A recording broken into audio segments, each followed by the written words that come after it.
बड़ी इंपॉर्टेंट चीजें, दोनों आर से शुरू होते हैं। रिएक्शन, रिश्ते बचाना चाहते हो, रिएक्शन मत दो, एकदम रिएक्ट मत करो। वहां से कोई चीज आई, अगर रिश्तों में रहना चाहते हो, अच्छे रिश्ते बनाना चाहते हो, तो एक बड़ा इंपॉर्टेंट काम आपको करना होगा। कुछ भी बोला आपकी धर्मपत्नी जी ने या आपकी माता जी ने या आपके हस्बैंड ने या आपके भाई ने, किसी ने, प्यार से सुनो और ज्यादा नहीं। मैं ये नहीं कहूंगा 100 से 1 तक गिनो भाई, 10 से 1 तक गिन लो। कम से कम 30 सेकंड के लिए शांत हो जाओ और उसके बाद रिएक्ट करो। एकदम से रिएक्ट करोगे और 30 सेकंड बाद रिएक्ट करोगे, जमीन आसमान का फर्क मिलेगा, लड़ाइयां नहीं हो। यानी कि रिएक्शन मत दो एकदम से किसी भी बात का। जाहिर सी बात है, एक साथ रहते हो, 2 बर्तन साथ में तो खटकेंगे, इनसे रिश्ता बहुत अच्छा बनेगा। और इससे आगे वाली जो कहानी है वो बहुत इंपॉर्टेंट है रिश्ते बचाने के लिए, उसे कहते हैं रिस्पेक्ट। एक दूसरे की रिस्पेक्ट होना बहुत जरूरी है, बहुत ज्यादा जरूरी है। कई बारी अगर आप गुस्से में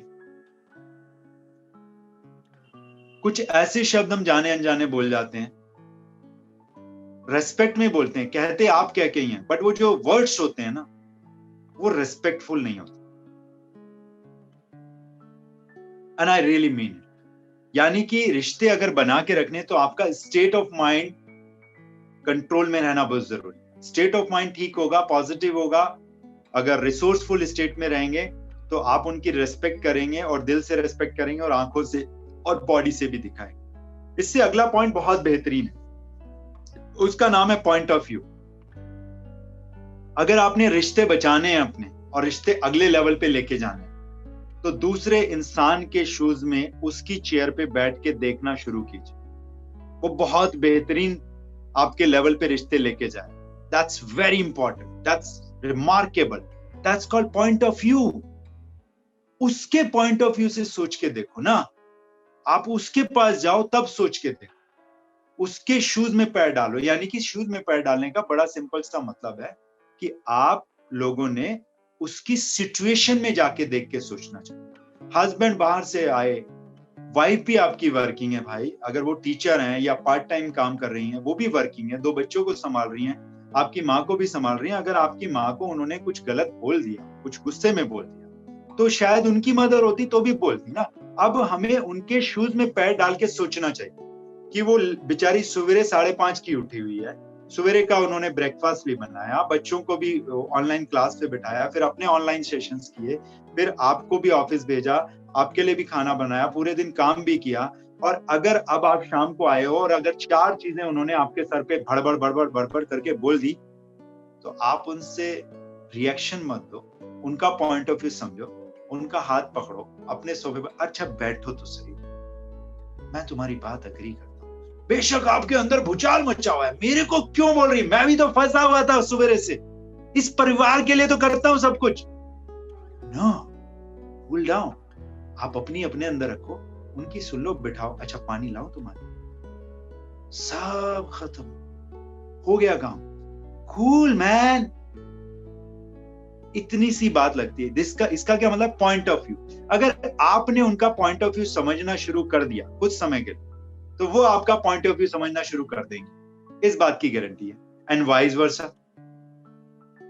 बीवी है, घर में है, सब कुछ कर रही है, और बंदा आया और चढ़ गया, बच्चों को डांटा और ये किया और वो किया, क्या लिविंग रूम बना रखा है, सब चीजें फैली पड़ी हैं, बोलने दो, उसका पॉइंट ऑफ व्यू समझ लो ना। आप फीमेल हो तो क्या पता बॉस ने झिड़कियां लगाई हो, क्या पता एक डील उसकी क्लोज होनी थी, आज हो ही नहीं पाई, उसका इंसेंटिव रुका हुआ है, अगले महीने की क्रेडिट कार्ड की किस्तें देनी है, बच्चों की फीसें देनी है, और वो सोच के बेचारा बैठा था, मेन अर्नर है फैमिली का, कि मेरा यहां से इंसेंटिव बनेगा, व्हाटएवर।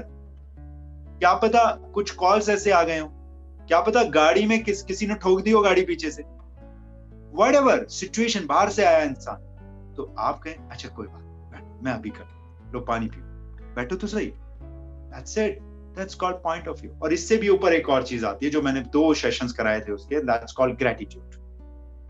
रिश्ते अगर बचाने हैं तो gratitude is a very important. और हस्बैंड वाइफ के लिए एक चीज और बता दूं, तो जो हस्बैंड है या जो व्हाटएवर, आपने अपनी वाइफ को बोला हनी, मतलब हनी मत बोलिएगा, वो पहले ही समझ जाएगी कुछ गड़बड़। उनको बिठाओ कि बहुत जरूरी बात करनी है आज तुमसे, और सामने बिठा के बोलो Honey I love you so much. वो कहेगी पक्का, पहले तो आके पास देखेगी कि इलायची तो नहीं खा रहा, पी के तो नहीं आया बंदा आज, कुछ तो गड़बड़ है, कुछ तो लोचा है। और इससे भी आगे बात निकल के आती है और उसको बोलते हैं ग्रेटिट्यूड। क्या आपने उनकी आंखों में आंखें डालकर, अब इसमें हस्बैंड वाइफ की बात नहीं हो रही, सारे रिश्तों की बात हो रही, क्या आपने कभी आंखों में आंखें डालकर अपनी मदर को, अपने बच्चे को, अपने फ्रेंड को, अपने बॉस को, अपनी कलीग को, अपने सबॉर्डिनेट को, अपने ड्राइवर को आंखों में आंखें डालकर इस जुबान से नहीं, ये जो अंदर यहाँ सोलर प्लेक्सिस में, यहां से एक बार निकाल के बोला I really appreciate you, thank you so much for being in my life, आपने मेरी जिंदगी में बहुत वैल्यू ऐड की है। तुझे पता है राकेश, सॉरी कोई राकेश है, व्हाटएवर जो आपके एम्प्लॉय का नाम, कि तुम्हारी वजह से मेरी लाइफ में कितनी वैल्यू ऐड हुई। क्या आपने अभी अपनी मेड को बोला? क्या कभी ये बोला अभी कोई, मेरे का मतलब आप अपनी मेड को कभी आपने बोला thank you so much for being in my life, तुझे पता है तेरी वजह से मेरी जिंदगी में कितनी वैल्यू ऐड होती है? कभी आपने ग्रेटिट्यूड वाकई में दिया क्या उनको? That's a very important thing. And last but not the least, रिश्तों के लिए तो अभी बहुत सारी चीजें आएंगी, रिश्तों के अभी 2 सेशन चलने वाले हैं कम से कम। नेक्स्ट टाइम मैं रिलेशन 1-on-1 रिश्तों का कराऊंगा कि रिलेशन 1-on-1 क्या होता है। एक रिलेशन 1-on-1 को आप इस्तेमाल करके अपने परिवार के सारे रिश्ते बचा सकते हो, I guarantee you. Husband wife, 2 बच्चे, हस्बैंड की बहन, हस्बैंड का भाई, हस्बैंड की बहन का हस्बैंड, हस्बैंड की भाई की वाइफ, वो जो वाइफ है उसकी, उसका भाई, उसकी वाइफ, यानी कि ये जो बड़ी क्लोज फैमिली होती है ना 30 लोगों की, एक रिलेशन 1-on-1 का पॉइंट यूज करके आप इस पूरे परिवार के आपस में रिश्ते बचा सकते हैं।